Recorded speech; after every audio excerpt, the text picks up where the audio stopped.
Across rural Japan, buyers keep posting the same kind of video. An old key changes hands, a 6-room house opens onto tatami, carved beams and a mountain view, and the price is lower than a used car. The comments all ask the same thing. How is this possible? We'll follow one composite buyer. Call him Dave. Not as evidence for a particular village, but as a guide through the system behind that bargain. Here's how it's possible.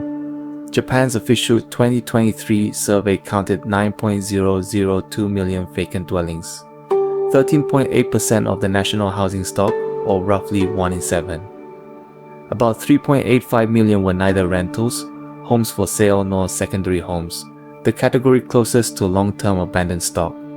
And in an older no-intervention scenario, the Nomura Research Institute projected 21.7 million vacant homes by 2033, about 3 in 10.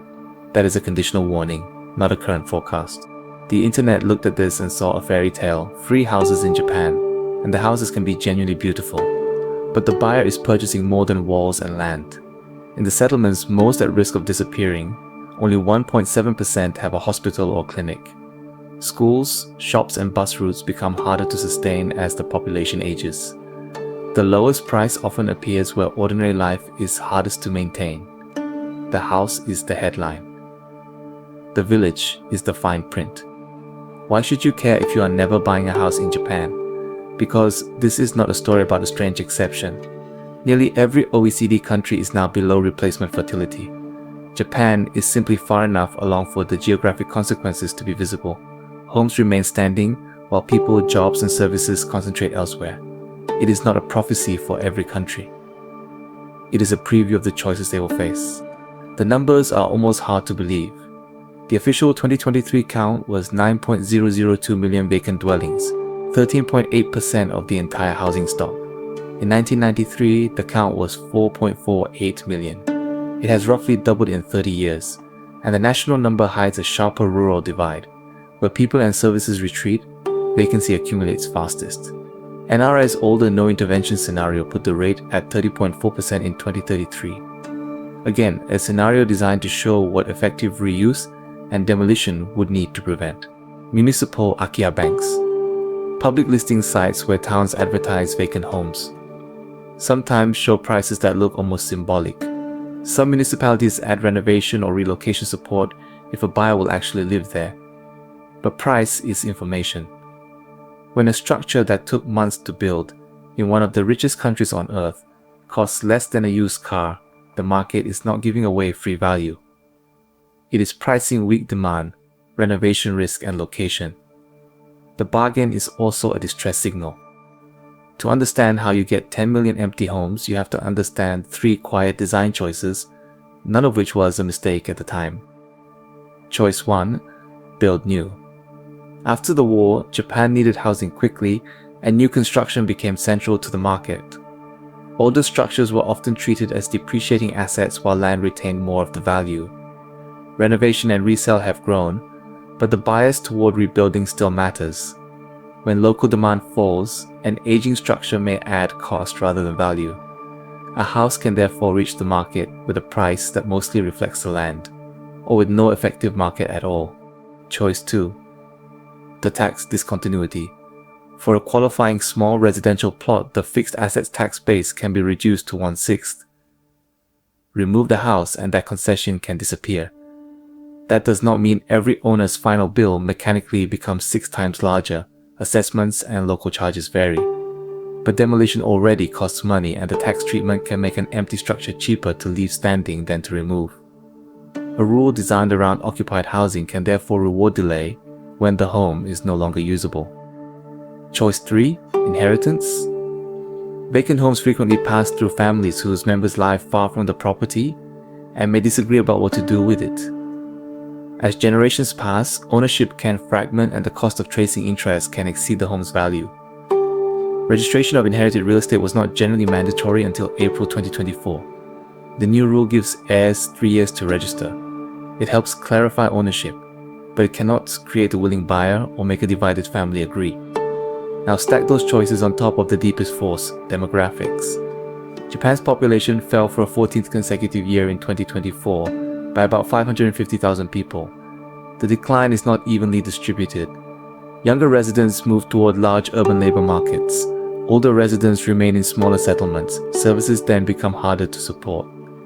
In the government's latest survey of settlements in disadvantaged regions, 40.2% had populations that were at least half over 65.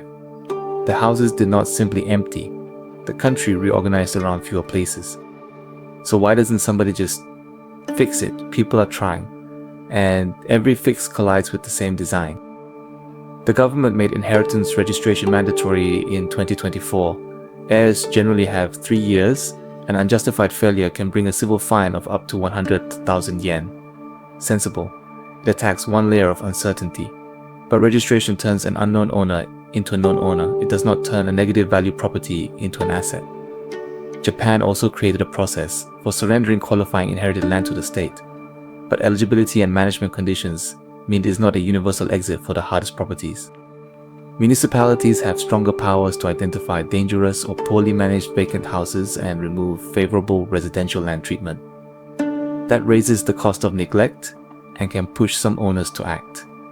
But enforcement still works one property at a time if demolition, title work and maintenance exceed any plausible sale price.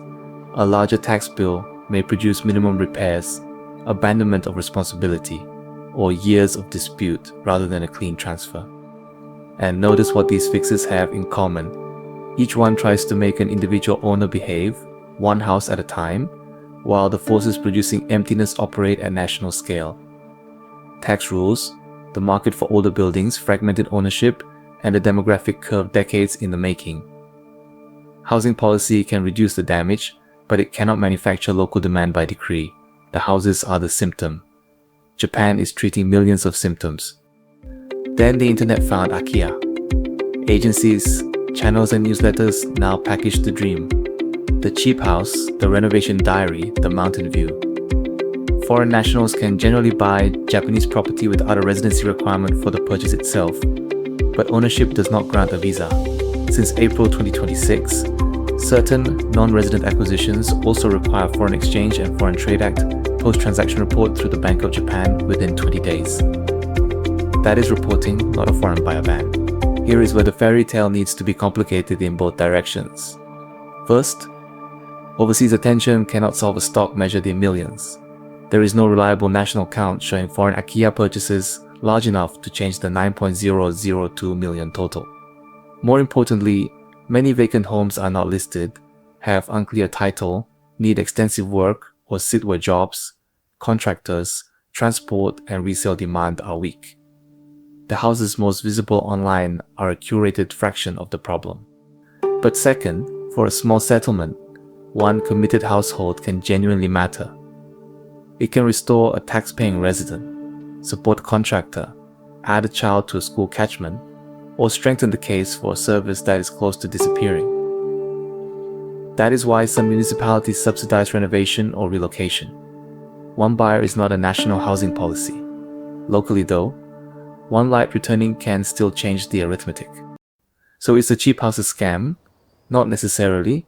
The house can be real, the beams can be beautiful, and the buyer can be happy. Is the national inventory good news? Also no. A country does not accumulate 9 million vacant dwellings because one thing went wrong. The total is decades of demographic change, construction choices, tax incentives, and inheritance friction printed into real estate. Nobody selected the final number. Millions of people made smaller choices that were rational from where they stood. And before filing this under Japan is strange, look outward. South Korea's fertility rate is lower. Italy and Spain are in the same broad low fertility group. Communities in parts of Europe already use symbolic price housing schemes to attract residents. The outcomes will not be identical because migration, housing supply, and policy differ. But the spatial pressure is familiar, expensive, crowded centers on one side, cheap, weakening places on the other. Those are not opposite housing stories. They are connected by where jobs and services concentrate. Tonight, somewhere in rural Japan, a restored window will be lit. It may remain lit for decades. Around it, other windows will depend on whether the bus still runs, whether a clinic remains reachable, whether heirs can transfer the next house, and whether another family arrives. The buildings may outlive the network of daily life that made them homes. Houses outlive villages. That is the whole problem. If you want the systems behind headlines like this taken apart every week, housing, money, work, the machines you live inside, subscribe and turn the bell on. Last episode, Hong Kong banned its smallest homes, exposing the other half of this story. Extreme scarcity in the places where demand concentrates. The link is on screen. Stay with me.